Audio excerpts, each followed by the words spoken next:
I should have known the moment he walked in that my life was about to change. It was a Tuesday night at Bellissimo's, the kind of upscale Italian restaurant where I'd been serving tables for the past 2 years while finishing my medical degree.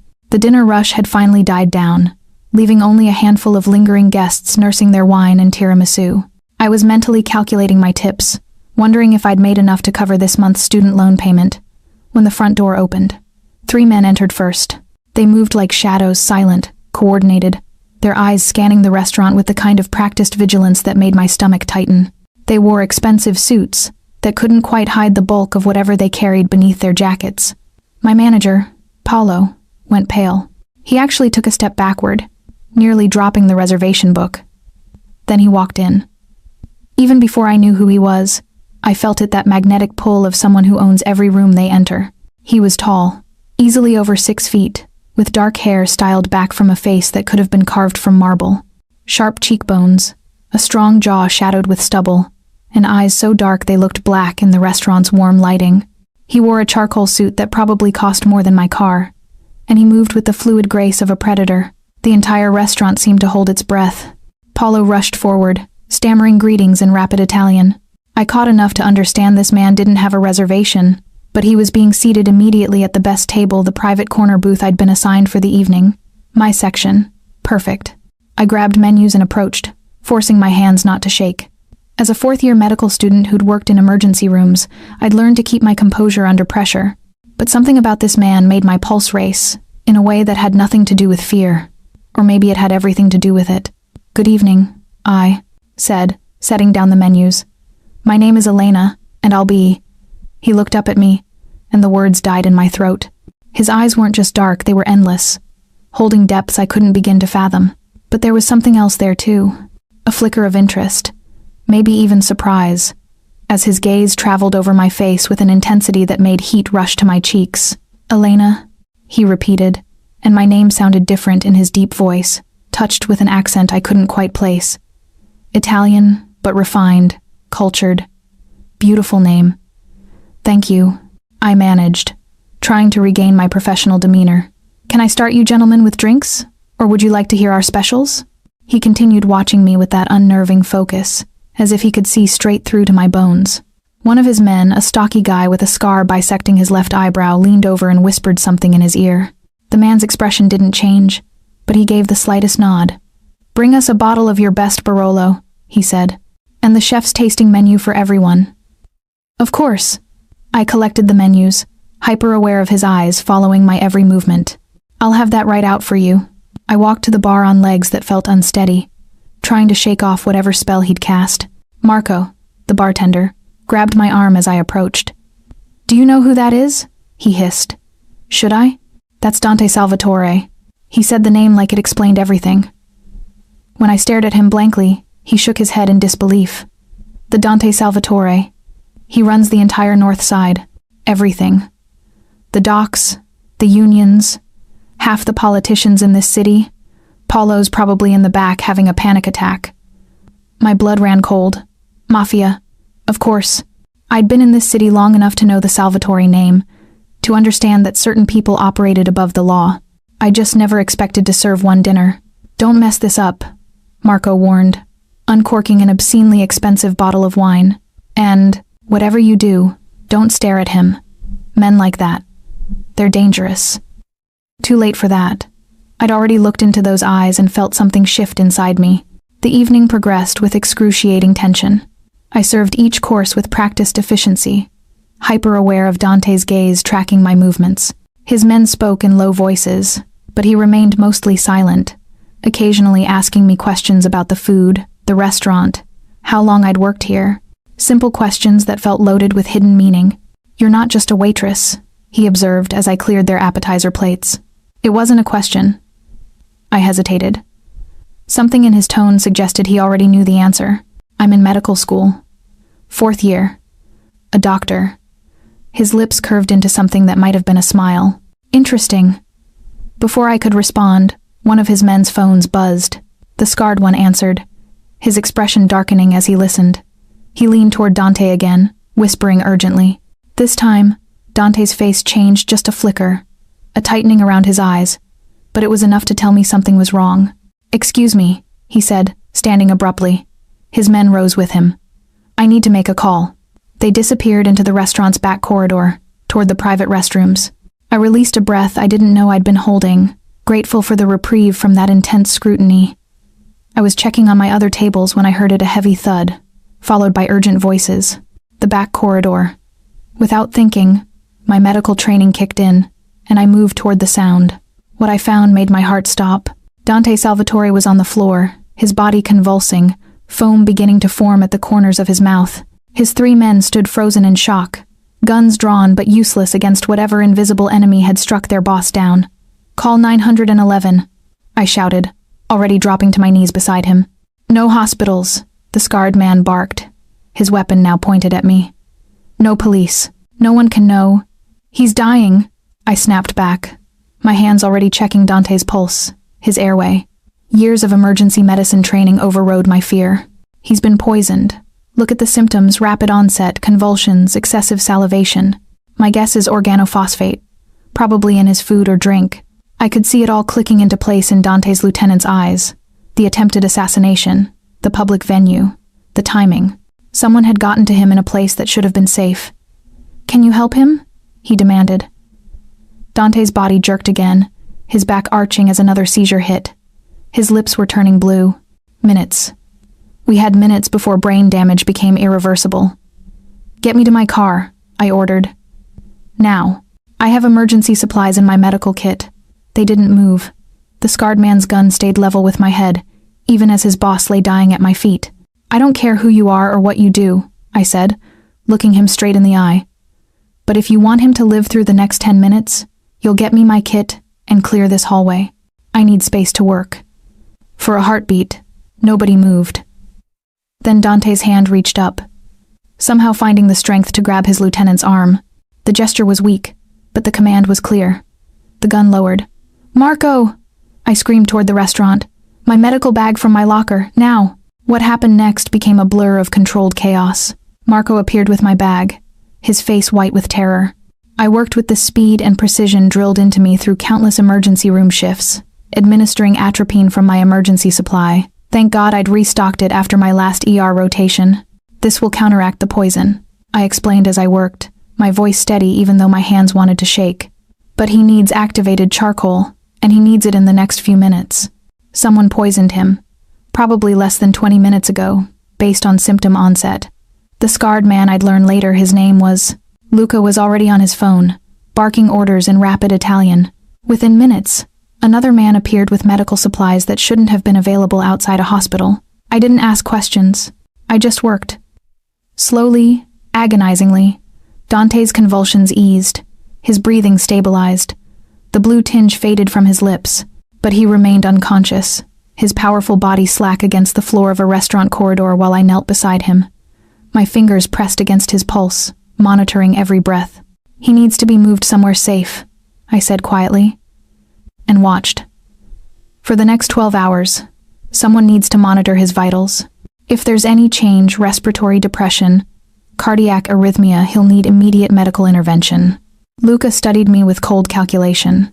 You'll come with us. It wasn't a request. I can't just... You just saved his life. Luca's voice was flat, matter of fact, which means 2 things. 1, you're valuable, and 2, whoever tried to kill him will now know you're the reason he's alive. You think they'll let you walk away? The words hit me like ice water. I looked down at Dante's unconscious face, at the man whose life I'd just saved, and realized with crystal clarity that my life as I knew it had just ended. Get her things, Luca ordered the others. We're leaving. Now. They lifted Dante's body with surprising gentleness, and I found myself being ushered toward a back exit I'd never noticed, my medical bag clutched in my trembling hands. A black SUV waited in the alley, engine running, windows tinted so dark I couldn't see inside. This was insane. I should run, scream, call for help. But Luca's words echoed in my mind. Whoever tried to kill him will now know you're the reason he's alive. I'd spent 4 years learning to save lives. I never imagined it would cost me my own freedom. As they loaded Dante's unconscious body into the SUV, and Luca gestured for me to follow, I looked back at Bellissimo's one last time. Through the window, I could see my coworkers staring in shocked silence, Paulo already on the phone, probably calling someone to explain what had just happened. I climbed into the SUV, the door closing behind me with the finality of a cell door locking. Dante lay across the seat, his head somehow ending up in my lap as the vehicle lurched into motion. His face was peaceful now, the harsh lines softened by unconsciousness.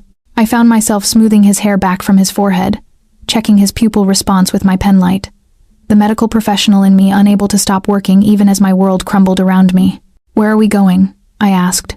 Luca, seated in the front passenger seat, glanced back at me. "His estate. It's secure, fortified. No one gets in or out without his permission.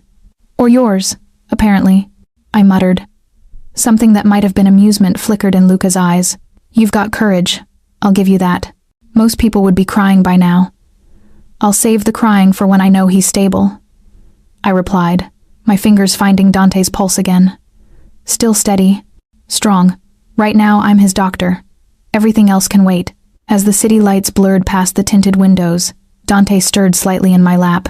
His eyes fluttered open for just a moment, those endless dark eyes that had first captured me, and they found mine with surprising clarity. "Elena," he whispered, my name barely audible. "Save your strength," I said softly. "You're safe now." His hand lifted, fingers brushing against mine where they rested on his chest. The touch sent electricity racing up my arm. "Safe," he repeated, and his lips curved into the ghost of a smile. "Because of you." Then his eyes closed again, and he drifted back into unconsciousness. I sat in the back of that SUV, speeding toward an unknown destination with a man whose world I'd just stepped into, and realized with absolute certainty that nothing would ever be the same again. I'd saved Dante Salvatore's life. Now I had to pray he wouldn't destroy mine. The Salvatore estate wasn't what I expected. Somehow, I'd imagined something dark and gothic, all iron gates and shadowy corners. Instead, as we passed through the heavily guarded entrance, I found myself staring at what could only be described as a fortress masquerading as a Mediterranean villa. The main house sprawled across the hilltop, all white stone and terracotta tiles gleaming under strategically placed lights. Manicured gardens stretched in every direction, beautiful and serene. But I wasn't fooled. I'd counted at least a dozen armed guards just on the drive up, and the gardeners I glimpsed carried more than pruning shears under their jackets. The SUV pulled directly into an underground garage where more men waited. They moved with military precision, lifting Dante from the vehicle with careful coordination. I scrambled out after them, my medical bag clutched in my hands. "This way," Luca said, leading me into the house through a service entrance. We moved through corridors that screamed wealth, marble floors, artwork that probably belonged in museums, furniture that cost more than my yearly tuition, but I barely registered any of it. My focus was on Dante's unconscious form being carried ahead of me up a grand staircase. They brought him to what was clearly a master bedroom suite. The room was massive, dominated by a king-sized bed with dark silk sheets. Floor-to-ceiling windows overlooked the grounds, though I noticed they were reinforced glass, probably bulletproof. A sitting area, a fireplace, doors leading to what I assumed was a bathroom and closet, luxury and danger wrapped in Italian marble. "Put him on the bed," I ordered, my medical training overriding any intimidation I might have felt. "And I need proper lighting. Bring me a lamp," or, before I finished, someone had already positioned 2 high-intensity floor lamps beside the bed. These men were efficient. I'd give them that. I worked, quickly, doing a thorough examination now that I had proper light and space. Pulse steady. Breathing normal. Pupil response good. The atropine had done its job, counteracting the worst of the organophosphate poisoning, but he'd need monitoring through the night. "I need to set up an IV," I said. "Do you have medical supplies here? Or, already here?" A new voice made me turn. An older man, maybe 60, with silver hair and a doctor's bag entered the room. He wore an expensive suit and carried himself with authority. "Dr. Russo, I'm Mr. Salvatore's personal physician. Elena Vitale, 4th-year medical student at Street. Catherine's." I stepped back slightly, deferring to his authority while still keeping a protective stance near Dante. I administered atropine at the scene and activated charcoal during transport. He's stable now, but he'll need continuous monitoring for the next 12 hours. "I'm aware, Doctor." Russo set down his bag and began his own examination, his movements practiced and professional. After a moment, he glanced at me with something like approval. "You did excellent work, Miss Vitale. Without your quick intervention, he would have died." The amount of poison in his system. He shook his head. Minutes. He had minutes. The weight of those words settled over the room. I'd known it was bad, but hearing it confirmed made my knees weak. I'd saved his life by seconds. Who did this? I asked quietly. The temperature in the room dropped. Every man present went still, and I realized I'd crossed some invisible line. You didn't ask questions about Mafia business. You didn't dig into attempted assassinations. You stayed silent, grateful to be alive, and hoped they let you walk away when it was over. But I'd never been good at staying silent. Luca stepped forward, his scarred face unreadable. That's not your concern. He was poisoned in a restaurant where I worked, I countered. With something that could have killed dozens of people if it had been in Nunair? The wrong dish. So yes, it is my concern. Was it targeted? Did someone on staff help? Are my coworkers in danger? Your coworkers are fine, Luca said flatly. The poison was in his wine glass specifically. Someone got to it between the time it was poured and when it reached the table. We're handling it. The way he said handling it made my blood run cold. I didn't want to imagine what that meant. Dr. Russo cleared his throat. Miss Vitali, you've done everything necessary for now. Luca will show you to a guest room where you can rest. I'll monitor Mr. Salvatore through the night. I'd prefer to stay, I said. I know his baseline vitals. I'll recognize any changes faster than... I stopped, realizing how that sounded. No offense, Dr. Russo. The older man's lips twitched. None taken. You're protective of your patient.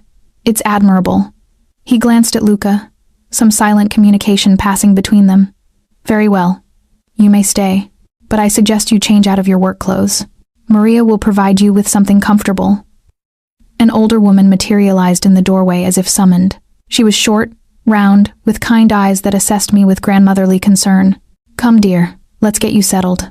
I hesitated, not wanting to leave Dante's side even though Dr. Russo was clearly competent. Maria seemed to sense my reluctance.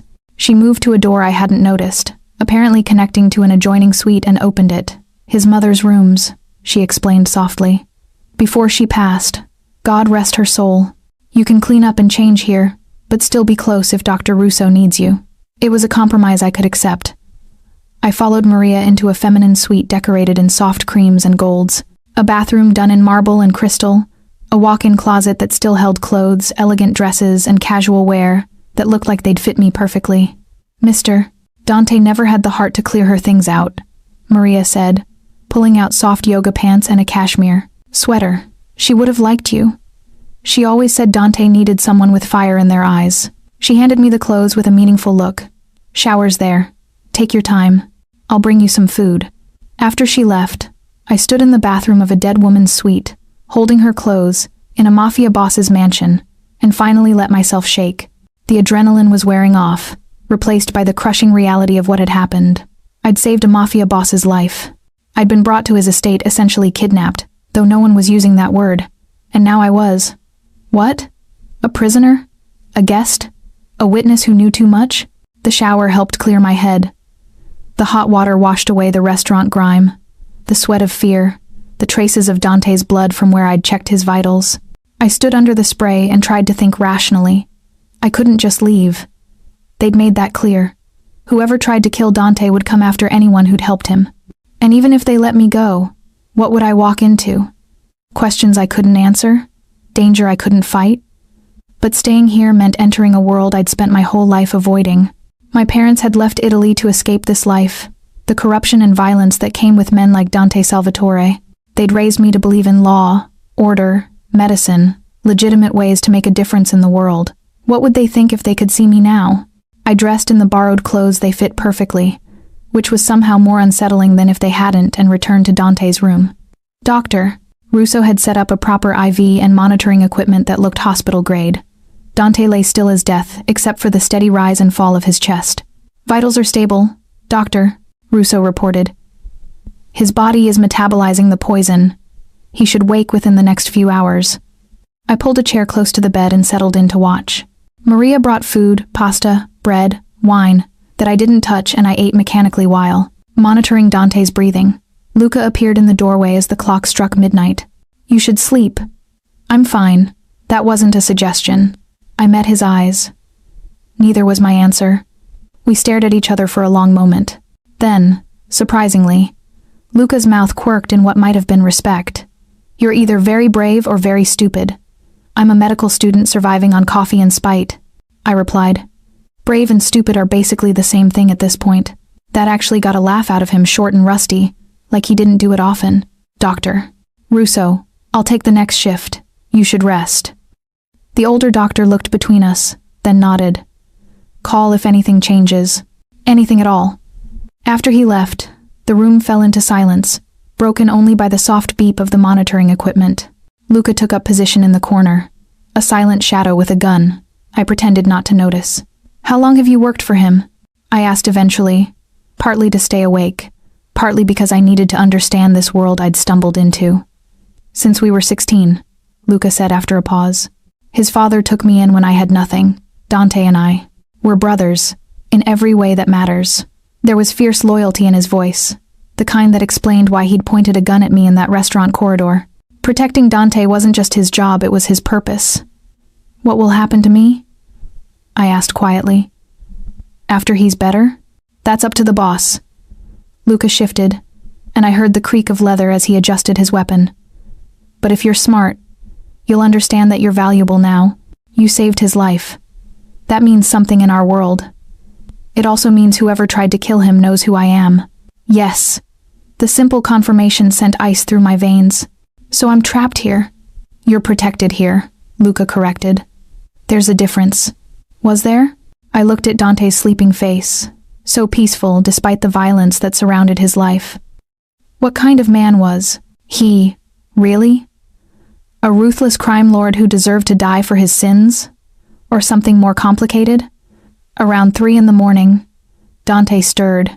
I was on my feet instantly, checking his vitals, watching as his eyes moved beneath closed lids. His hand twitched, reaching for something or someone. "Elena," he murmured, still unconscious but somehow sensing I was there. My name on his lips sent warmth flooding through me that had nothing to do with professional concern. I took his hand without thinking, and his fingers closed around mine with surprising strength. "I'm here," I whispered. "You're safe." His breathing deepened, settling back into sleep, but he didn't let go of my hand. I looked down at our intertwined fingers, my small hand engulfed by his larger one, and felt the walls I'd built around myself begin to crack. This was dangerous. More dangerous than the poison, than the guns, than being trapped in a Mafia estate. This feeling blooming in my chest, this irrational connection to a man I'd just met, a man whose world was built on violence and power. But as dawn began to paint the sky outside those bulletproof windows, and Dante Salvatore held my hand like a lifeline, I realized it was already too late. I was falling into danger, and I wasn't sure I wanted to be saved. Dante woke at dawn. I saw his eyes open, focus on the unfamiliar ceiling, then track downward to where our hands were still joined. For a moment, neither of us moved. Then his gaze found mine, and the intensity in those dark eyes stole my breath. "You're still here," he said, his voice rough with sleep and lingering poison. "Where else would I be?" I replied, trying to sound professional even though my heart was racing. "You're my patient." His thumb traced a slow circle on the back of my hand. "Is that all I am?" The question hung between us, loaded with meaning I wasn't ready to explore. I gently extracted my hand and reached for my penlight. "Let me check your pupil response," he allowed, the examination without comment, though I felt his eyes on my face the entire time. His pupils were equal and reactive, his skin tone good, no signs of respiratory distress. Medically, he was recovering beautifully. Emotionally, I was a mess. "You saved my life," he stated when I finished. "I did my job. Your job is serving pasta at Bellisimo's. My real job, what I'm training for, is saving lives. You just happened to be the one who needed saving." A smile tugged at his lips. "Lucky me." "Lucky?" I stepped back, putting necessary distance between us. "You were poisoned. Someone tried to kill you. That's not luck. But you were there." His eyes never left mine. "That's where the luck comes in." Before I could respond, Luca entered with Dr. Russo. The older doctor's face lit up with relief when he saw Dante awake. They spoke in rapid Italian, a medical update, I assumed, though my Italian was rusty enough that I only caught every third word. Dante responded in English, his eyes finding me again. Dr. Russo says I owe my life to Miss Vitale's quick thinking and medical expertise. Your life is your own, I said quietly. I just made sure you got to keep it. Elena. The way he said my name made it sound like a caress. Come here. I shouldn't have. I should have maintained professional distance. Should have let Dr. Russo handle things now that Dante was conscious. But my feet carried me forward anyway. Drawn by some invisible thread I couldn't seem to cut, Dante reached up and caught my hand again. His grip firm but gentle. Thank you. Those are inadequate words for what you did, but they're all I have right now. The sincerity in his voice undid something in my chest. This was the man beneath the Mafia boss, someone who understood debt, loyalty, and the weight of life and death. You're welcome, I managed. Doctor, Russo cleared his throat. You need rest, Mr. Salvatore, and food. Your body needs time to fully recover from the toxin. I'll rest. Dante's eyes never left mine. But first I need to speak with Elena. Alone. Luca stiffened. Boss, that's not... alone, Dante repeated, his voice carrying command that made even Luca back down. They left, though Luca looked like he wanted to argue further. The door closed, leaving me alone with Dante Salvatore in his bedroom, dawn light streaming through the bulletproof windows, and suddenly I was acutely aware of how intimate this situation was. I'd spent the night watching over him. I'd held his hand. I'd whispered comfort when he was unconscious. And now, in the soft morning light, he looked less like a dangerous crime lord, and more like a man who'd survived death by inches. Sit, he said, gesturing to the bed beside him. I shouldn't... Elena. Just my name, said with that accent that turned it into music. Please. I perched on the edge of the bed, careful to maintain distance. Dante shifted, propping himself up against the pillows, and I noticed the way his muscles moved beneath the thin hospital gown someone had dressed him in. He was built like a soldier, all lean strength and controlled power. I know you have questions, he said. About 1,000 of them. Ask. Can I leave? The directness of my question seemed to surprise him. Do you want to? I want to know if I have a choice. Dante studied me for a long moment. The truth? Right now, leaving would put you in danger. Whoever poisoned me, and I have some ideas about who will know you're the reason I survived. They'll see you as a loose end, as leverage, as a threat. So I'm a prisoner. You're protected. He echoed Luca's words from earlier. There's a difference. Not from where I'm sitting. Then let me show you. He pushed himself more upright, ignoring my professional protest that he should rest. This estate has 57 rooms, 23 acres of grounds, a library, a gym, a pool. You can go anywhere you want within these walls. You can eat what you like, sleep when you want, continue your medical studies. All I ask is that you don't leave the property without protection. For how long? Until it's safe.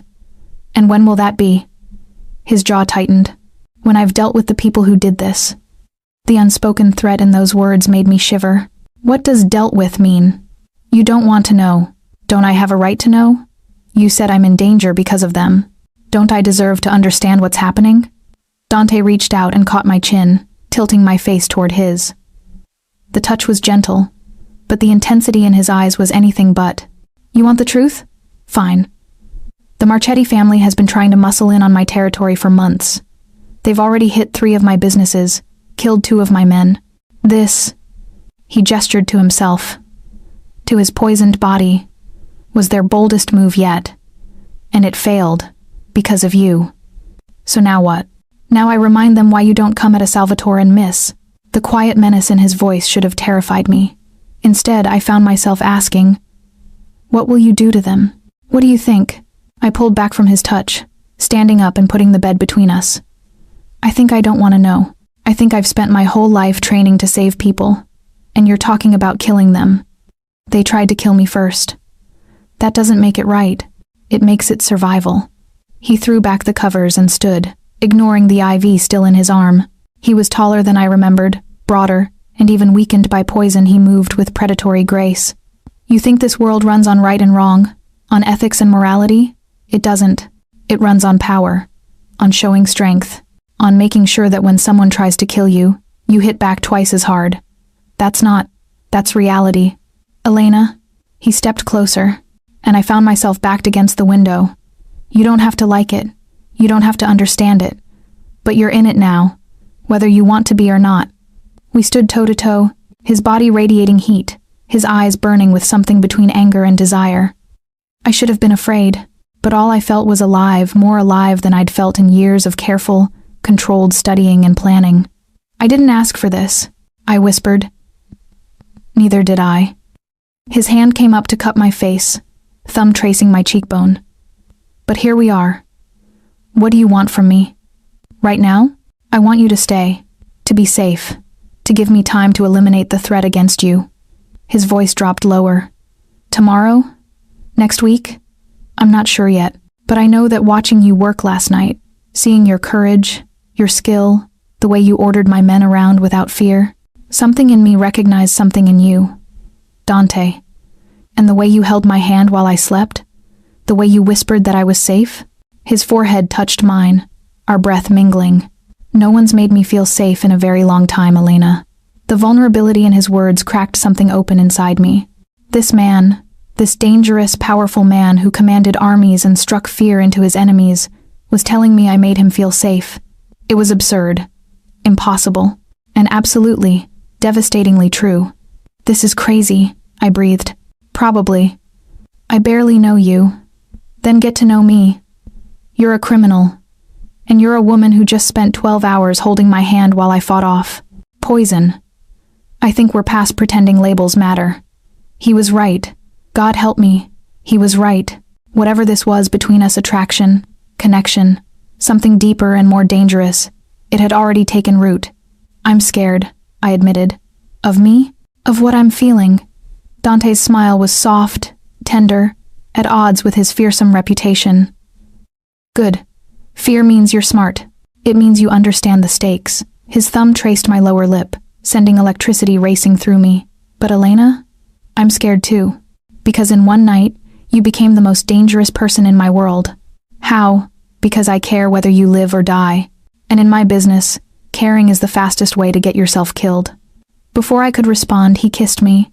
It was gentle, questioning, giving me every chance to pull away. But I didn't. I leaned into it, my hands finding his chest, feeling his heart racing as fast as mine. The kiss deepened, his arms wrapping around me, pulling me close. He tasted like smoke and danger, and something indefinably his. I felt myself melting against him, all my protestations and logic dissolving in the heat of the moment. A knock at the door tore us apart. We stood breathless, staring at each other, the air between us crackling with interrupted electricity. "Boss," Luca called from outside. "We have a situation." Dante's expression shifted instantly from tender to commanding. "Come in." Luca entered, his scarred face grim. "The Marchettas are claiming you're dead. They've already started moving on 2 of your territories. Word is spreading fast." A cold smile curved Dante's lips. "Then I think it's time I made an appearance. Show them their assassination attempt failed spectacularly." He glanced at me. "Elena, you should rest. We'll talk more later." It was a dismissal, but a gentle one. I nodded, suddenly exhausted as the adrenaline finally wore off completely. As I moved toward the door, Dante caught my hand one more time. "Thank you," he said again, "for everything." Our eyes met, and in that moment, I saw past the Mafia boss to the man beneath complex, damaged, dangerous, but undeniably real. And that's when I knew I was in real trouble.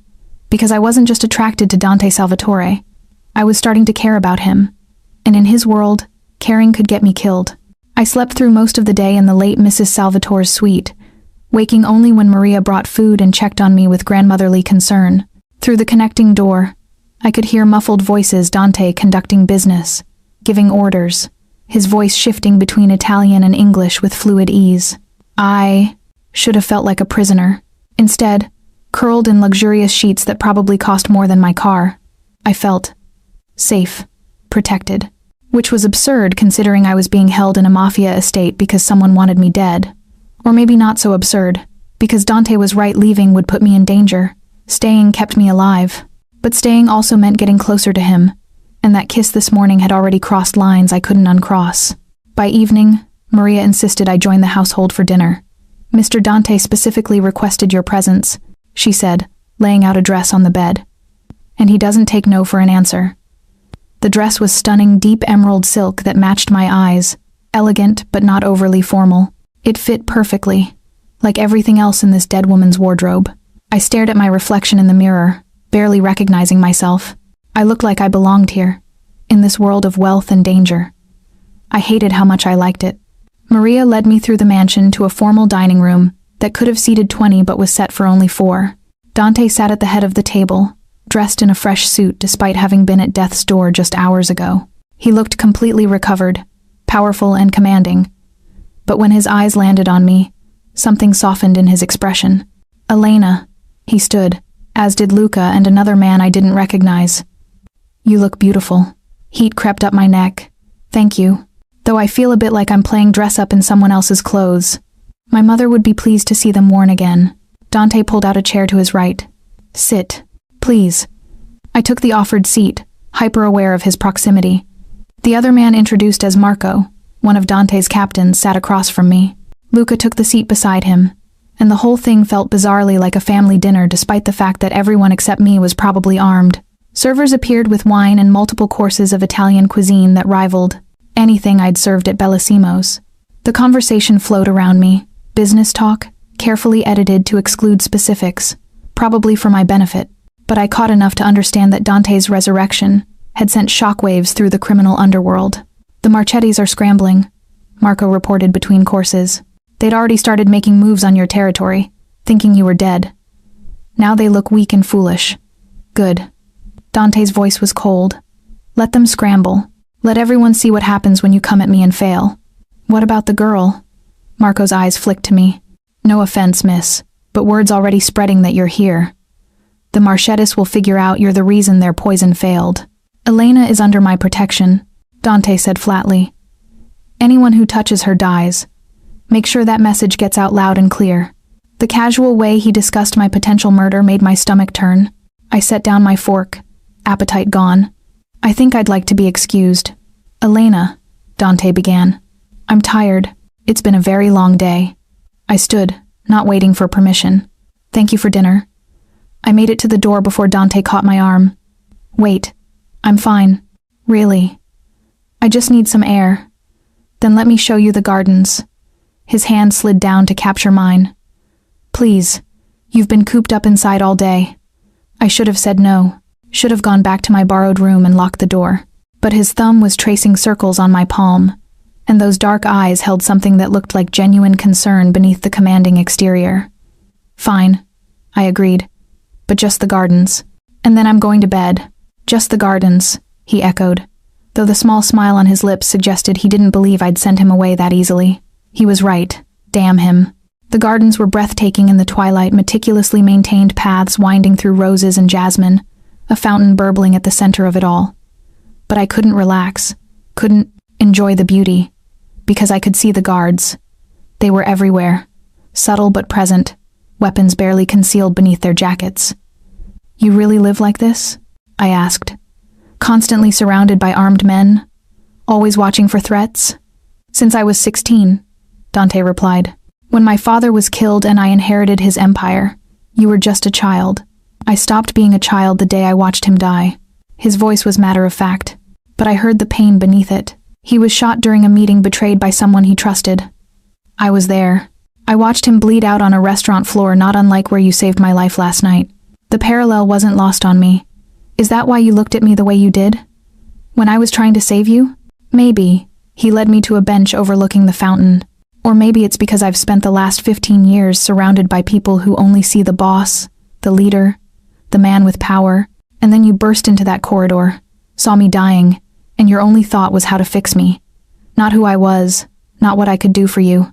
Just saving my life because that's who you are." I didn't know what to say to that. "So instead," I asked, "what happens now? With the Marchettis? We go to war." The simple statement sent chills down my spine. "War. They tried to kill me, Elena.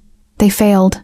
But if I don't respond with overwhelming force, others will think I'm weak. They'll think they can challenge me too. In this world, weakness is death. So, more people will die." "Yes." He turned to face me fully, his expression unreadable. "Does that disgust you?" "It should," I admitted. "But I understand it. In the ER, we see gang violence all the time. Kids killing kids over territory, respect, retaliation. It's a cycle that never ends. And the people caught in the middle. I shook my head. They're the ones who suffer most. You're not caught in the middle anymore, Elena. You're under my protection. No one will touch you. Because you'll kill them if they try. Without hesitation. The certainty in his voice should have terrified me. Instead, I found it comforting, which said terrible things about how quickly I was adapting to this world. I should go back inside, I said, but I didn't move. Neither did Dante. Instead, he reached out and tucked a strand of hair behind my ear, his fingers lingering on my jaw. You're extraordinary, you know that? I'm ordinary. I'm just a medical student who happened to be in the wrong place at the wrong time. No. His thumb traced my cheekbone. There's nothing ordinary about you. The way you took charge in that corridor, the way you held your ground with Luca, the way you looked at me this morning like I was worth saving despite everything you know about me. He leaned closer. That's not ordinary, Elena. That's rare. Dante. Let me finish. His forehead touched mine, our breath mingling in the growing darkness. I've done terrible things. I'll do more terrible things. I can't promise you that I'm a good man, because I'm not, but I can promise that while you're with me, you'll be safe. You'll be protected, and you'll never have to be afraid. I'm not afraid of you, I whispered. Then what are you afraid of? Myself. The admission tore from somewhere deep inside. I'm afraid of how much I want to stay, how much I want this, whatever this is, between us, even though I know I shouldn't. I'm afraid that I'm becoming someone I don't recognize. Dante's hand cupped my face, his touch impossibly gentle. Or maybe you're becoming who you really are. Maybe all those years of following the rules and doing what you're supposed to do. Maybe that was the disguise. And this, his lips brushed mine. This is you, finally being honest. He kissed me then, and I let him. More than that, I kissed him back, my hands fisting in his jacket, pulling him closer. The kiss was desperate, hungry, all the tension and fear and desire from the past, 24 hours pouring into it. When we finally broke apart, both breathing hard, Dante rested his forehead against mine. Stay, he whispered. Not because you have to. Not because it's safe. Stay because you want to. I should have said no. Should have told him this was too fast, too dangerous, too everything.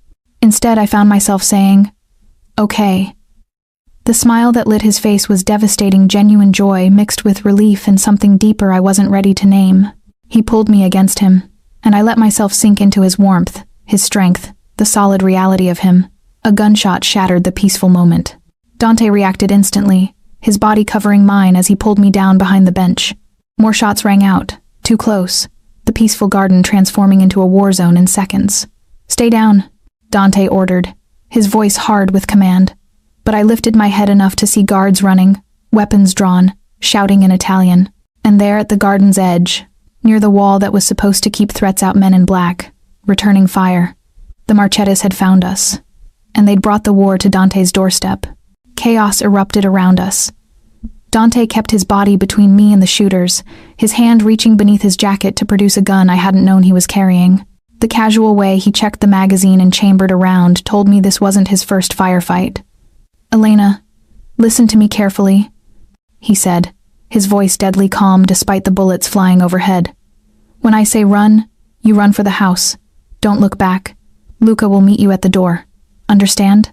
I'm not leaving you. That wasn't a request. His eyes locked with mine, fierce and protective. You run or I'll have you carried. Your choice. More gunfire. Screams. The sound of something exploding near the garden wall. Dante's men were fighting back, but the attackers had clearly planned this assault carefully.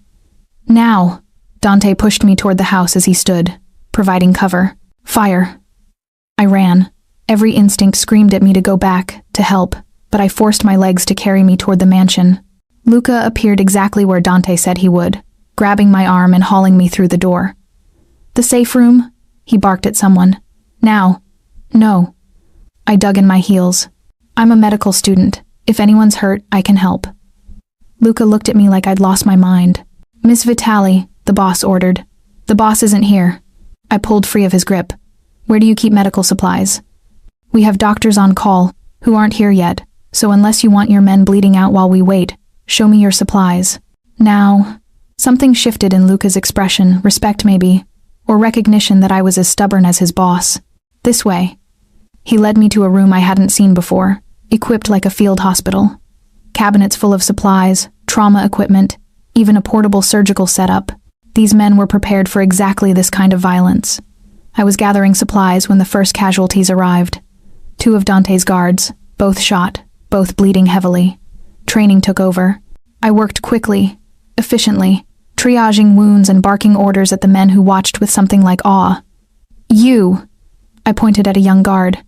Apply pressure here. Keep it firm. You, I gestured to another. Get me more gauze, and someone find me O-negative blood.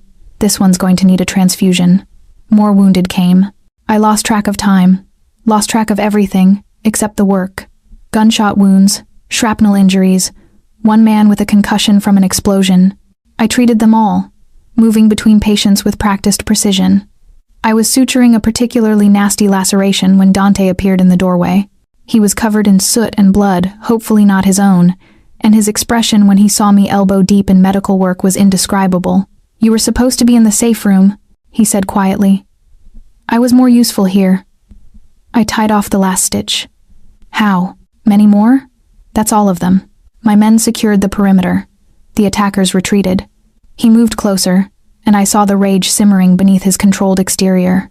They got inside my walls, Elena. They brought a war to my home. Are you hurt? I stood, professional concern overriding everything else. Let me look at you. I'm fine, Dante. I put steel in my voice. Let me check you. He allowed it, standing still as I examined him for injuries. The blood was mostly someone else's, but he had burns on his hands from the explosion, and a graze on his shoulder that he'd completely ignored. This needs cleaning, I said, already reaching for supplies. Sit. Elena, sit. Down. To my amazement, he obeyed. I cleaned and dressed his wounds with gentle efficiency, hyper-aware of his eyes on my face the entire time. You never stop, do you? He asked softly. Always taking care of people. It's what I'm trained for. It's who you are. His hand caught mine as I finished bandaging his shoulder. You could have hidden. Should have hidden. But you stayed and saved my men's lives.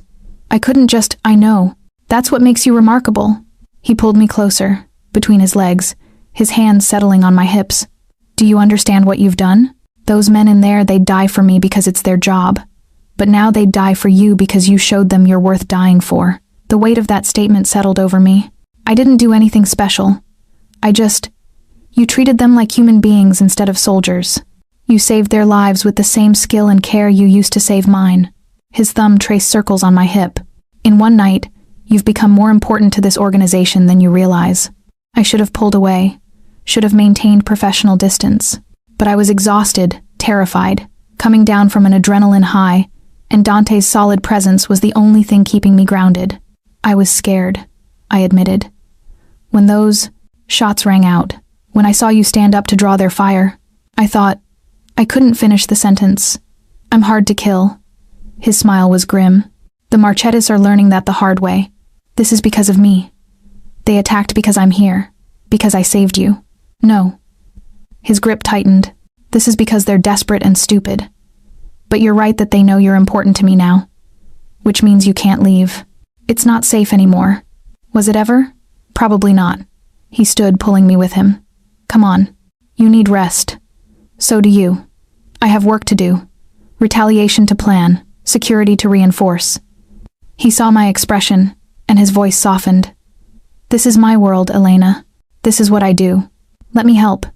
You have helped. More than you know. He led me out of the makeshift medical center, through corridors now heavily patrolled by armed guards, to the master suite. My borrowed room felt too far away, too empty after the chaos of the evening.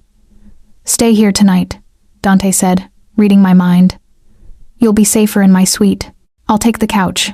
You're injured. You should take the bed. Elena. I'm too tired to argue, Dante. Let's both take the bed.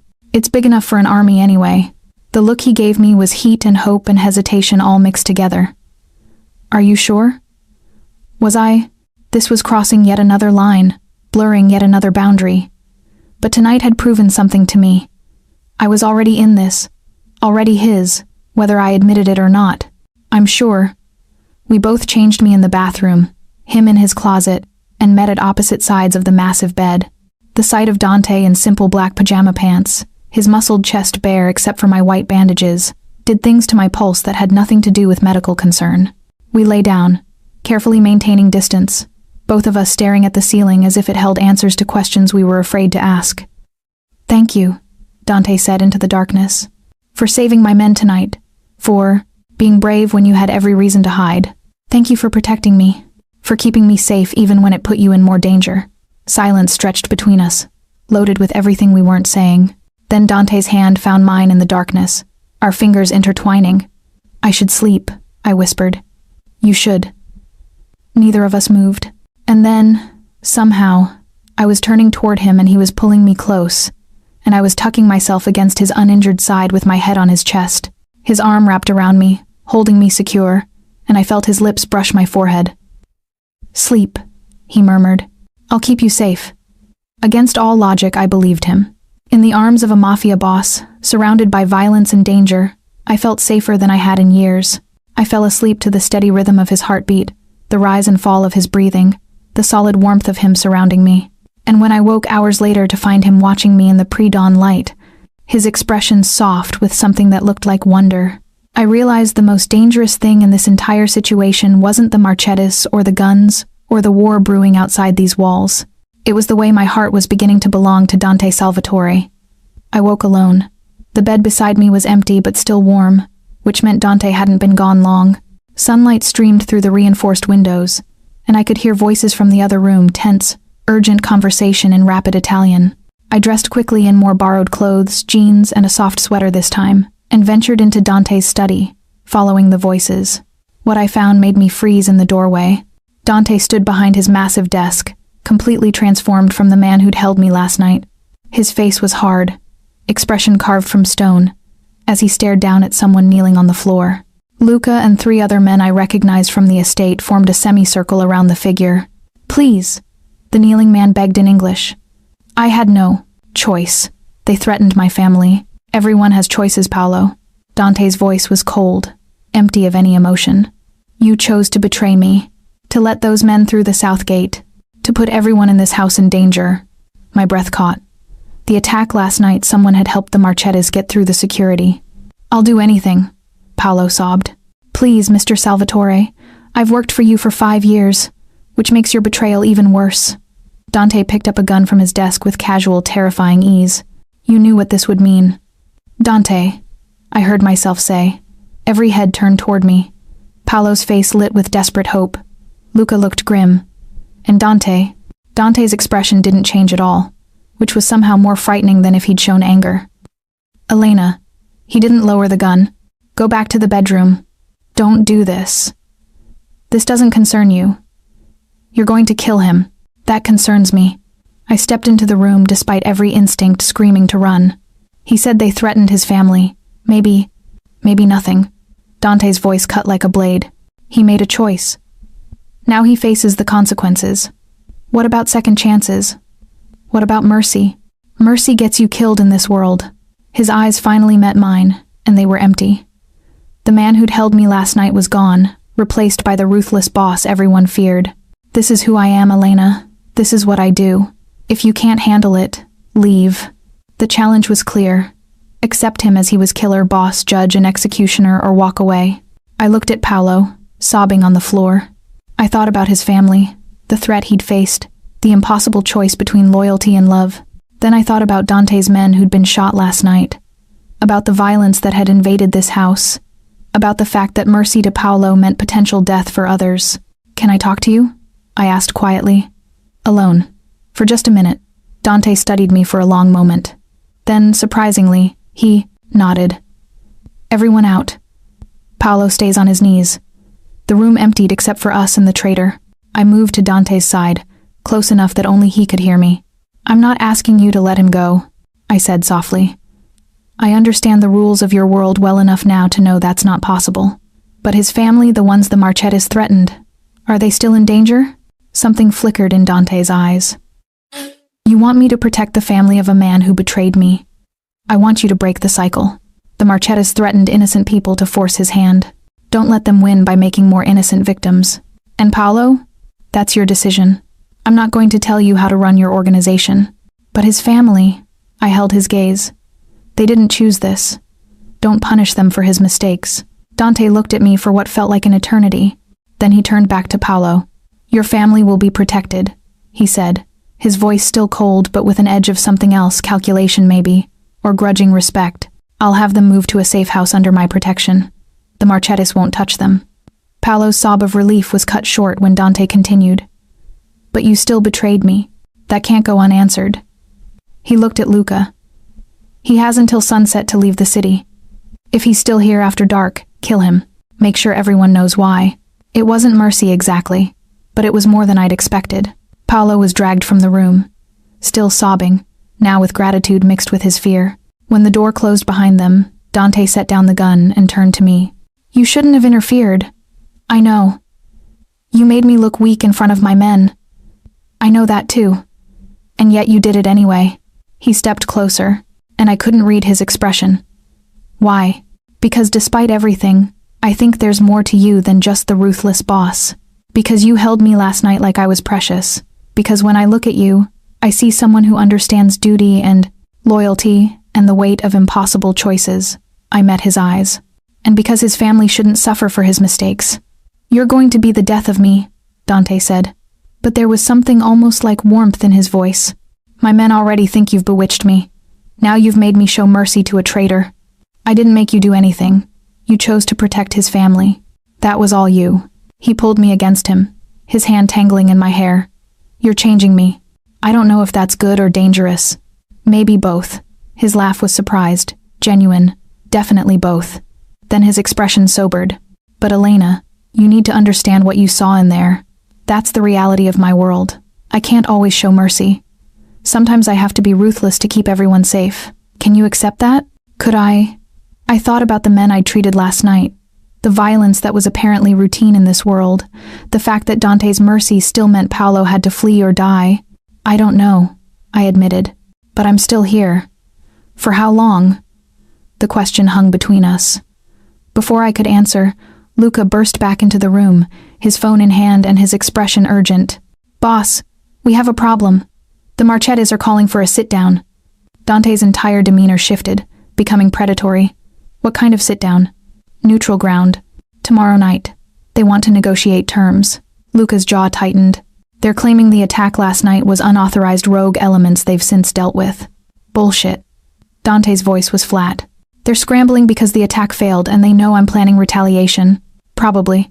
But refusing to meet makes us look afraid. Then we meet. Dante's smile was sharp and cold. But on my terms. Set it up at the Corelli warehouse neutral ground, but our people can secure it first. And double Elena's security detail. If this is a setup, she's the target they'd go for. Already done. After Luca left, I turned to Dante. I'm the target now? You've been the target since the moment you saved my life. He cupped my face, his touch gentle despite the steel in his voice. But I swear to you, Elena, no one will touch you. Not the Marchettas, not anyone. You're mine to protect. Yours, I repeated softly. Yes. His thumb traced my lips. Mine, if you'll have me. The declaration should have terrified me. Instead, it sent heat flooding through my veins. Is that a question or a statement? Both. I should have said no. Should have told him this was too fast, too dangerous, that I barely knew him. But I'd seen him at his most vulnerable and his most ruthless. I'd slept in his arms and watched him pass judgment. I knew exactly who he was, darkness and light mixed together. Then yes, I whispered, I'm yours. The kiss he gave me was claiming, possessive, full of promise and danger. When he finally pulled back, both of us breathing hard, his eyes held something almost like reverence. I'll keep you safe, he promised. Whatever it takes, I believed him. And that's when I knew I was truly lost. Because keeping me safe might mean destroying himself, and I wasn't sure I could bear watching that happen. The Corelli warehouse had the abandoned, industrial look of a place where bad things happened regularly. Dante had insisted I stay at the estate, but I'd argued until he relented on the condition that I wait in the car with an armed security detail. Now, watching him disappear inside with Luca and a dozen men, I regretted pushing so hard to come. He'll be fine, Maria said from beside me. She'd insisted on coming too, though she claimed it was to keep me company. I suspected it was really to keep me from doing something stupid. Mister, Dante has survived worse than a sit-down with the Marchettis. That's not reassuring. It's not supposed to be. This is his life. Our life. She patted my hand with surprising strength. But he's fighting for something now. For you. That makes him more dangerous than ever. Through the darkened windows of the SUV, I could see guards positioned around the warehouse. The Marchettis would have their own men inside. 2 families, armed to the teeth, pretending to negotiate while preparing for war. 20 minutes passed. 30. I was checking my phone for the 10th time when I heard a single gunshot from inside the warehouse. Stay in the car, my guard ordered as he and 2 others rushed toward the building. I lasted maybe 30 seconds before throwing open the door and running after them. Maria's protests faded behind me as I raced across the parking lot, my medical training overriding any sense of self-preservation. More gunshots, shouting, the sound of a full-scale fight breaking out. I burst through the warehouse door to find chaos. Men on both sides with guns drawn, some already firing, others using equipment and walls as cover. In the center of it all, Dante stood face to face with a man I didn't recognize, older, silver-haired, with cold eyes that held nothing but malice. Dominic Marchetti. Had to be. Should have died like your father, Marchetti was saying, his voice carrying despite the chaos around them. On the floor, bleeding out, begging for mercy. My father never begged. Dante's voice was deadly calm. And neither will I, but you will. Before this is over, you'll beg me for death. Empty threats from a dead man walking. Then several things happened at once. Marchetti reached for his gun. Dante moved faster, his weapon already in hand. But from the corner, another Marchetti soldier aimed at Dante's unprotected back. Dante! I screamed his name without thinking. He turned, saw the threat, but he was out of position. The gunman's finger tightened on the trigger. Luca appeared from nowhere, his body intercepting the shot meant for Dante. The scarred lieutenant went down hard, blood blooming across his chest. No! Dante's roar of rage was primal. He fired 3 times in rapid succession, each shot finding its mark. The gunman, Marchetti himself, and a 3rd man I hadn't even seen. All 3 dropped. Then it was over. The Marchetti men who weren't dead were fleeing, leaving their boss's body behind. Dante's men secured the warehouse while Dante himself dropped to his knees beside Luca. I was running before I consciously decided to move. My medical bag somehow in my hands, someone must have grabbed it from the car. I slid to my knees on Luca's other side, already assessing the wound. Gunshot to the upper right chest, I said, my voice automatically shifting to the clinical detachment that got me through emergencies. Possible lung involvement. We need to stop the bleeding and get him to a hospital. No hospitals. Luca's voice was weak but firm. Boss, no hospitals. You'll die without proper treatment. Then I die. His hand found Dante's. Protected you. Like I promised. You're not dying, you stubborn bastard. Dante's voice broke on the last word. Not for me. Not like this. I was already packing the wound, applying pressure. Someone get me the trauma kit from the car. Now. Men scattered to obey. I worked on Luca, while Dante held his lieutenant's hand. His expression more devastated than I'd ever seen it. He saved my life, Dante said quietly. Again, he saved me 12 times over the years. Then let me return the favor. I looked at Dante directly. Get him to your estate. I can do emergency surgery there, I've done it before in field conditions. But I need him stable enough for transport. You can do this? I have to. I wasn't sure if I was talking about Luca or Dante or myself. I can't lose anyone else today. Between my treatment and Dante's men efficiently securing transport, we had Luca in the SUV within 5 minutes. I rode in back with him, my hands maintaining pressure on the wound, monitoring his vitals while Dante gave orders in rapid-fire Italian from the front seat. You shouldn't have come, Dante said, glancing back at me. If I hadn't, you wouldn't have known about that shooter until it was too late. If you hadn't, you wouldn't have put yourself in danger. I'm already in danger. We established that. I checked Luca's pulse again. Drive faster. The makeshift operating room at the estate was ready when we arrived. Doctor. Russo had been called in, along with 2 nurses I didn't recognize. Together, we worked on Luca, while Dante paced outside like a caged animal. The surgery took 4 hours. The bullet had missed his heart by centimeters but nicked his lung. I'd done enough trauma rotations to handle it, but it was close. Too close. When we finally closed and I stripped off my bloody gloves, my hands were shaking from adrenaline crash. Dr. Russo gripped my shoulder. "Excellent work, Miss Vitale. You saved his life. We saved his life." I looked at Luca's unconscious form, now breathing steadily with the help of a ventilator. "Will he be okay?" "He'll recover fully, thanks to you." Dr. Russo paused. "Mr. Salvatore asked that you find him when we finished. He's in his study." "I found Dante exactly where Dr. 2, Russo said, standing at the window overlooking his estate, a glass of what looked like whiskey in his hand. He didn't turn when I entered. "How is he?" Dante asked. "Stable. He'll make a full recovery."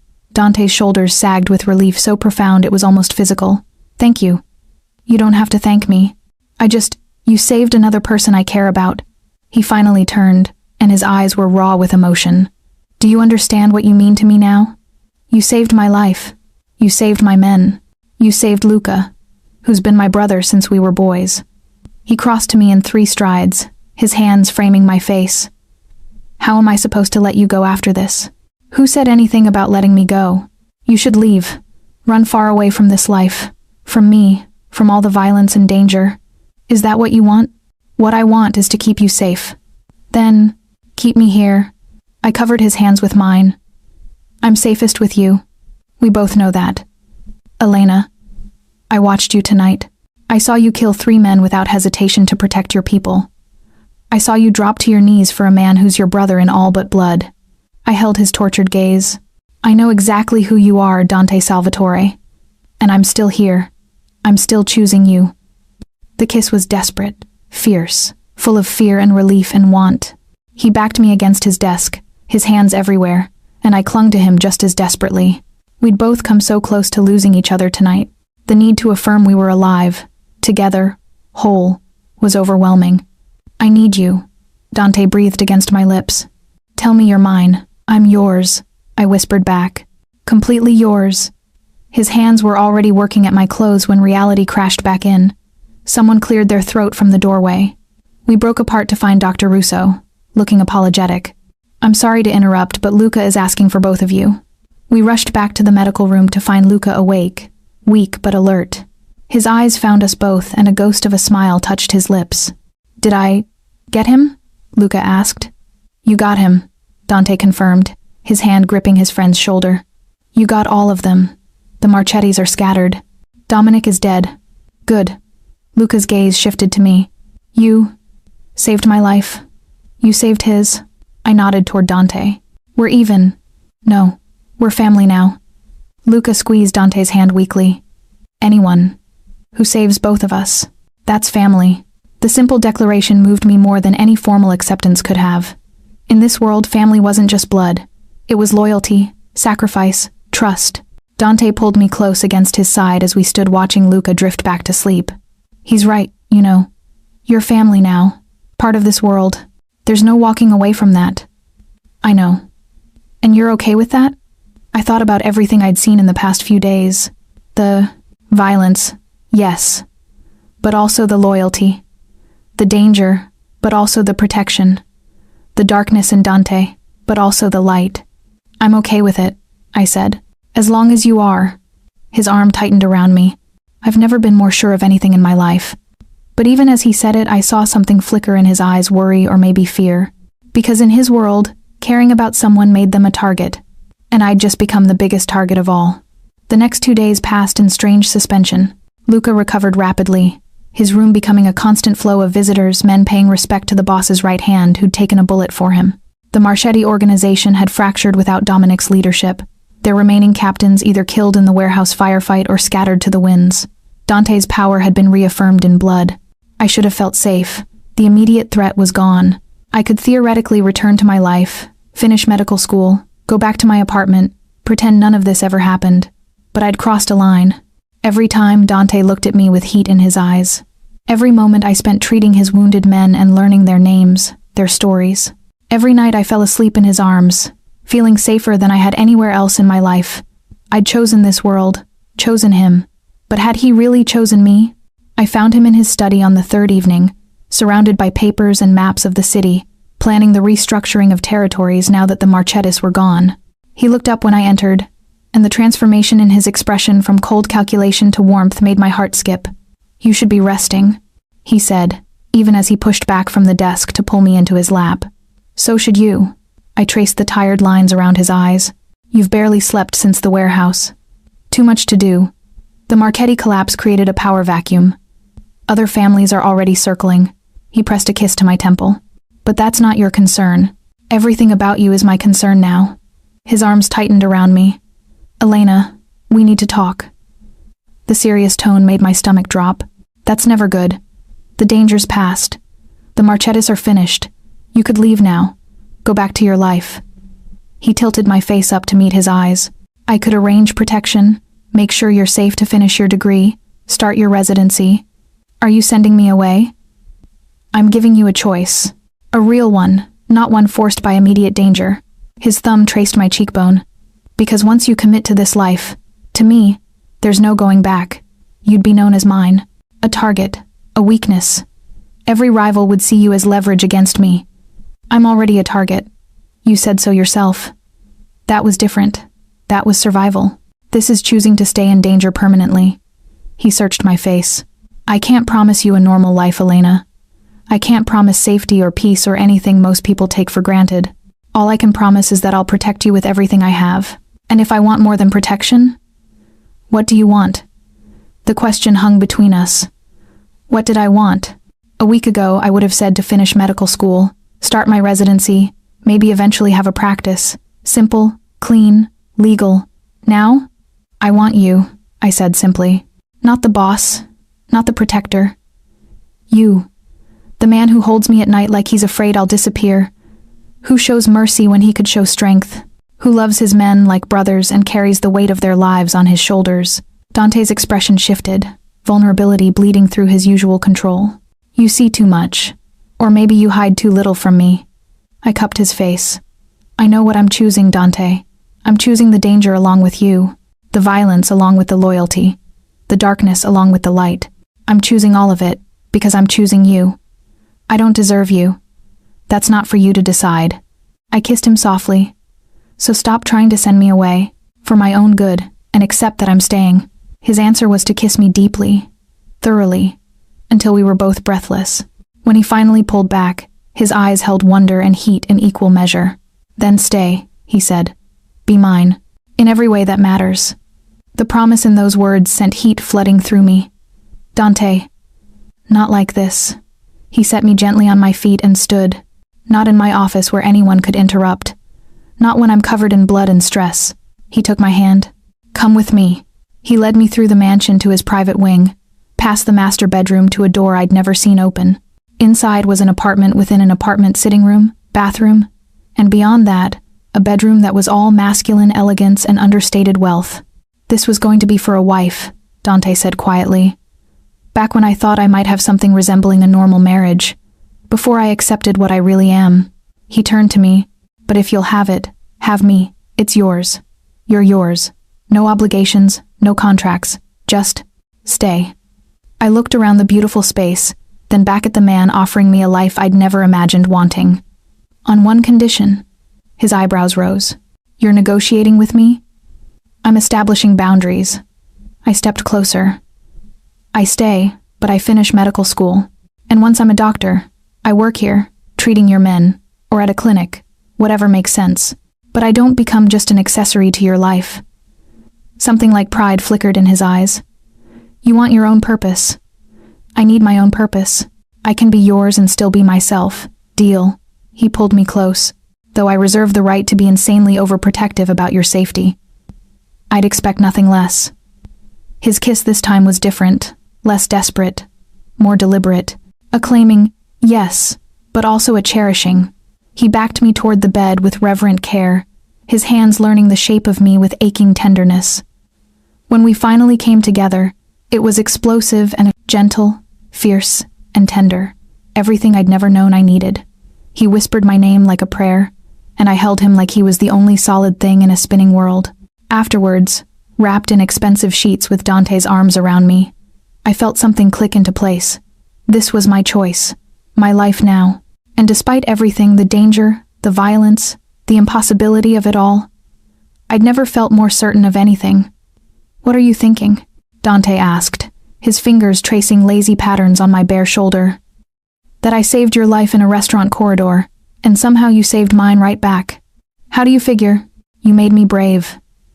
Made me realize I was settling for safe instead of fighting for real." I propped myself up to look at him.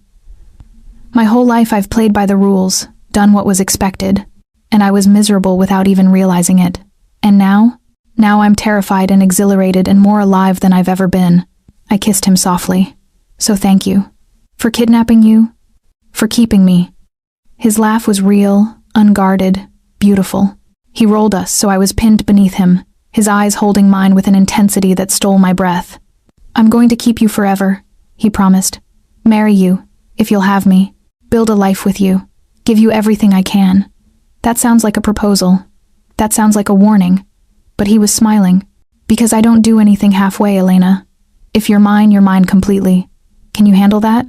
I pulled him down for another kiss, putting everything I felt into it. The fear, the desire, the absolute certainty that this was where I belonged. "Try me," I whispered against his lips. And he did. 3 weeks later, I thought we'd found our rhythm. I'd officially moved into the estate, my few belongings from my old apartment absorbed into Dante's world with surprising ease. I attended classes remotely when possible, studied in the library, treated minor injuries among the men. Dr. Russo had taken me under his wing, teaching me the unique challenges of treating patients who couldn't risk hospital records. It felt almost normal, until it didn't. I was in the garden, reviewing notes for an upcoming exam, when Luca appeared with 4 guards. His face was grim, and fear shot through me. "Is Dante okay?" I asked immediately. "He's fine, but we need to move you. Now." "What? Why?" "Someone leaked your location to the Genovese family.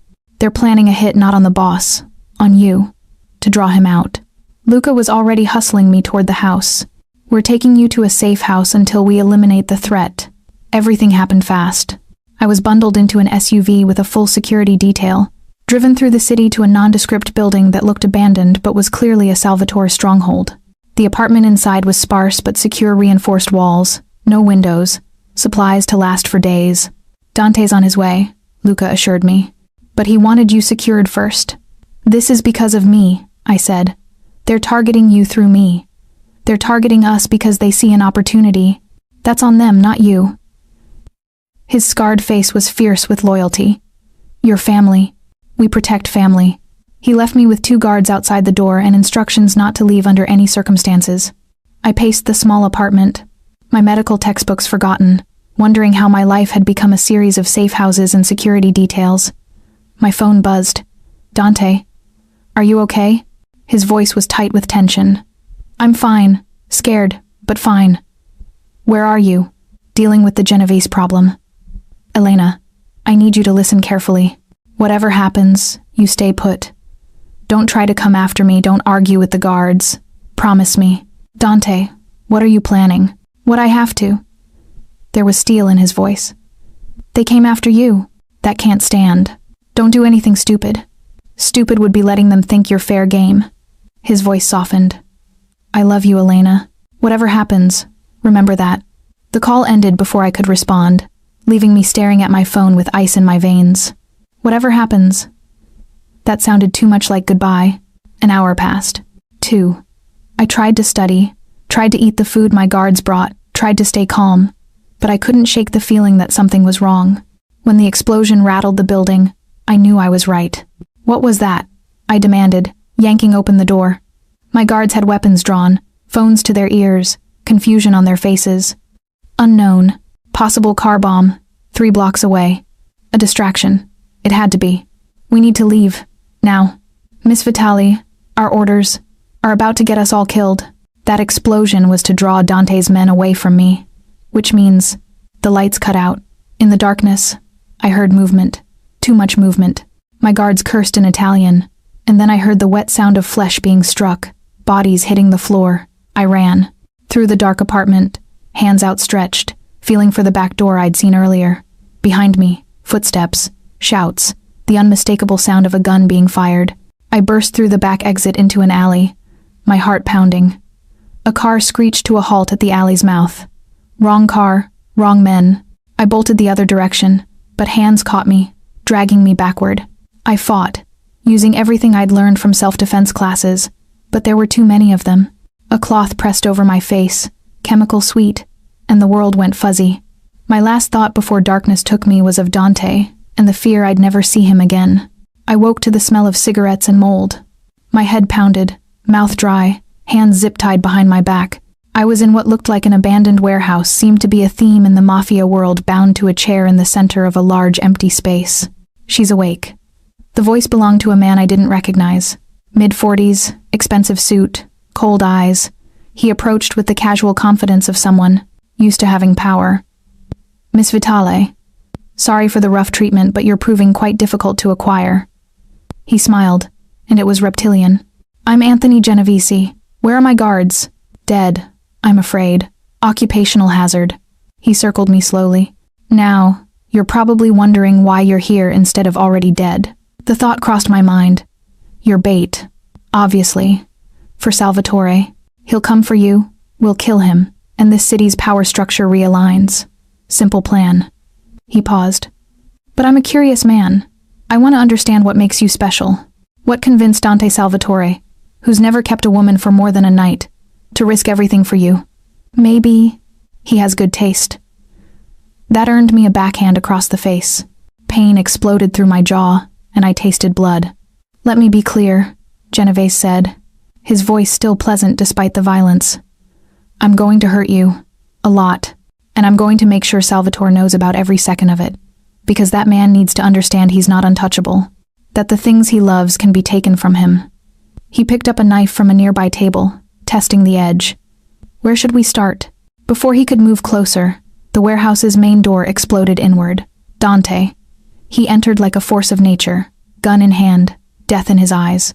Behind him, I counted at least 15 men, Luca in front. Other captains I recognized from the estate. But it was Dante who commanded the space, who made every Genovese soldier raise their weapons in fear. Let her go, Dante said, his voice carrying across the warehouse. Now. Or what? Genovese grabbed my hair, yanking my head back and pressing the knife to my throat. You'll kill me? I'm a dead man either way. At least I'll take something from you first. You don't want to do that, Dante said. And there was something absolutely terrifying in his calm tone. Because if you hurt her, I won't just kill you. I'll destroy everything you've ever touched. Your businesses, your men, your family. I'll salt the earth where your empire stood. Empty threats. Are you sure? Dante took a step forward, and Genovese's men raised their guns. I've already hit 4 of your locations tonight. Your brother is in a hospital under my guard. Your daughter's college dorm is surrounded by my men. And your wife. He smiled, and it was terrifying. She's safe. For now. Because unlike you, I don't hurt innocent people. I saw the calculation in Genovese's eyes. The realization that Dante wasn't bluffing. The knife pressed harder against my throat, breaking skin. But Elena isn't innocent, Genovese said. She chose this life. Chose you. She is innocent of your sins. Dante's gun never wavered. And if you kill her, I become the monster you think I am. Is that really what you want to face? I think gunshot, Genovese jerked, the knife clattering from his hand as he stumbled backward. The bullet had come from Luca, precise and lethal. Before the other Genovese soldiers could react, Dante's men were firing, the warehouse erupting into chaos. Dante was at my side in seconds, cutting my bonds, his hands frantically checking me over. Are you hurt? Did he? I'm okay, I managed, though my voice shook, the cuts superficial. He pulled me against him with such force I couldn't breathe, his heart racing against mine. Around us, the sounds of fighting faded as Dante's men secured the warehouse. But all I could focus on was the tremor in his hands, the way he held me like I might disappear. I thought I'd lost you, he said against my hair. When they took you, I thought, I'm here. I'm alive. You got to me. Barely. He pulled back, his hands framing my face. This was too close, Elena. Too fucking close. But it's over now, right? Genovese is dead. His organization is broken. There will always be another threat, another rival, another reason to come after you. His eyes held anguish. This is the cost of being with me. This is what I tried to warn you about. Dante, I need to know you can live with this, with constantly being a target, with safe houses and security details and moments like tonight. He swallowed hard. I need to know you won't wake up one day and regret choosing this life. I looked around the warehouse, at the bodies of men who'd died because of a power struggle I barely understood, at Dante's men, loyal to the point of death, at Luca, who'd killed to save me without hesitation. This was the reality of my choice. I'm terrified, I admitted. Tonight scared me more than anything in my life. But Dante? I took his face in my hands. I'm not going anywhere. Because yes, there will be more threats, more danger, but there will also be more moments in your arms, more mornings waking up to you, more late nights in your study while you work and I study, more of this life we're building together. You're sure? I've never been more sure of anything. I kissed him softly. So stop trying to push me away and accept that I'm not going anywhere. You're stuck with me. His answering smile was brilliant, real, unguarded. Forever? Forever. He kissed me then, deep and claiming and full of promise. Around us, his men discreetly turned away, giving us our moment. When we finally pulled apart, Dante kept me tucked against his side as Luca approached with a report on casualties and cleanup. The business of his world continued around us, but for the first time, I felt like I was truly part of it. Not an outsider, not a victim, but an equal partner in this dangerous life we'd chosen. Let's go home, Dante said quietly. Home, the Salvatore estate, our rooms, our life. Yes, that sounded perfect. 3 months later, I stood in front of the mirror in what had once been Dante's mother's suite, but was now undeniably mine. The white dress was simple, elegant, nothing like the elaborate gowns I'd imagined if I'd ever thought about a wedding at all. This was intimate, small, just Dante's closest men and Maria as witnesses, because this wasn't a normal wedding. This was a declaration, a claiming, a formal recognition of what we'd both known for months. We belonged to each other. You look beautiful, Maria said, adjusting my hair one last time, like an angel who wandered into the devil's house and decided to stay. That's disturbingly accurate, she laughed, her weathered face crinkling with joy. He's a good man beneath all the armor, Miss Elena. You've reminded him of that, given him something to protect beyond power and territory. He's given me something too. I met her eyes in the mirror. Purpose. Family. A reason to be brave. A knock at the door announced Luca. He'd recovered fully from his gunshot wound and insisted on escorting me. Ready? As I'll ever be. He offered his arm, his scarred face gentle. For what it's worth, you're the best thing that ever happened to the boss. He's different with you. More human. He was always human, Luca. He just hid it well. That's why you're perfect for him. You saw through his disguise. The ceremony was in Dante's study. Of all places, the room where he conducted business, passed judgment, ruled his empire. But tonight, it was transformed with flowers and candlelight into something softer, more intimate. And there was Dante, in a perfectly tailored black suit, his dark eyes fixed on me with such intensity it stole my breath. Dr. Russo stood beside him as best man, and I was struck by the rightness of it all. These people, this place, this dangerous, beautiful life, it was home. The ceremony was brief. No priest, we couldn't exactly have a traditional church wedding given Dante's life, but one of his old family friends officiated, speaking in Italian and English about loyalty, strength, and love forged in fire. When Dante slipped a ring onto my finger, a stunning diamond that probably cost more than my medical school tuition, his hands were steady, but his eyes held wonder. You're mine now, he whispered. Officially, legally, irrevocably mine. And you're mine, I whispered back. Don't forget that part. His smile was private, intimate, never.